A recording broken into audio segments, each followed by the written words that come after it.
Good morning. Welcome to Monday Monet Motivations, April 9th, 2018.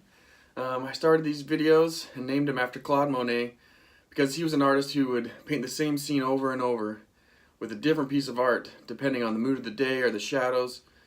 And so I'm starting these videos. Now this is my number 5 video.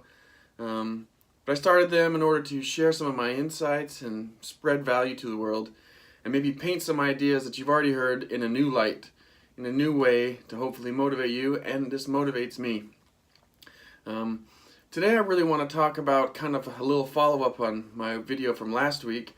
I'll put some links to those other videos, but last week I talked about what I call the journey to the moon, and this concept that certain things that you've done in the past had value and they got you to where you are, but they might not necessarily always work, that sometimes you need to look up and change, that change is required for growth, and that some of the things you do were valuable and you still will maintain some of them, but some of them need to be adjusted slightly.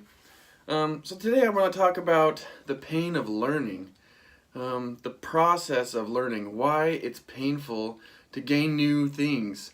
And I want to relate it to being like a weightlifter. It's very understood, the world accepts the concept that in order to build a muscle, you must first tear it down. And that's painful. People go to the gym and work and push to tear down, to break a muscle. And the reason for that is because your body understands that in order to continue to do something at a certain level, it needs to overcome. You've now put it through more of a process than it can handle, and it knows this is something that's going to regularly happen to me. And so in order to be able to cope with my normal reality, I must build enough muscle. I must be bigger than that in order to handle. And so when you're training, when you're building muscle, you're kind of tricking your body into seeing, oh, you're still not strong enough to handle what you do. You're still not big enough. You need to build stronger, stronger. And that same exact concept applies to learning, to your mind, to your habits, to your attitudes. And there is a pain in learning. One of the reasons why so many people struggle with college and going to school is because it's painful. You have to sit there and feel stupid.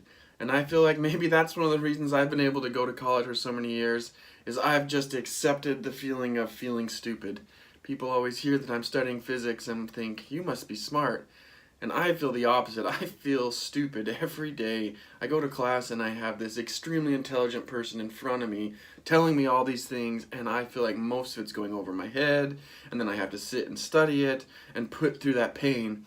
But for some reason, I have a high tolerance for that type of pain.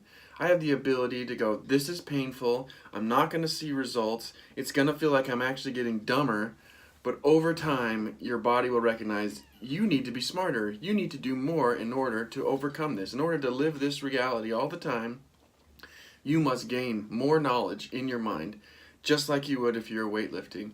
And so I think that same thing applies to anything you're working on. If you're truly trying to improve, if you're trying to change, if you're taking that moment to look up and recognize that your direction needs to shift, it's going to be painful. There's going to be pain. There's going to be new things that you're not used to. There's going to be moments where you're like, this doesn't seem like I'm making any results. I actually feel like I'm making worse. This feels worse than it did before. That is the sign of growth. That is the sign that something is actually happening correct. And one of these new pains that I've been talking about in a lot of my other previous videos also is the power of your mind, the power of programming your mind. I've been really going through my own thoughts and realizing how many things I'm negatively telling myself. I'm not good at exercise. I'm trying to change that one. I'm trying to reprogram that one. That one's pretty hardly, that's really deep. Or I'm just really good at lots of things but not great at one thing. I mean, those are both negative things that I'm telling myself. So the pain of reprogramming.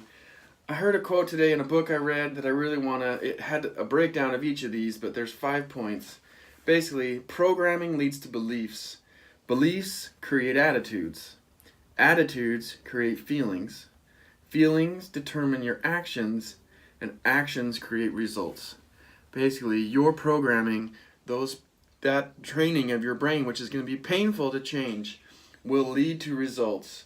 If you change your core belief, how you believe about something, which will then change how you feel how your attitude is about something, which is directly related to your feelings. And your feelings are what create your actions, and actions create results. And that's what I want to share today. Actions create results, and it's painful to change the programming, but if you push through that pain, you will see results. Have a good Monday.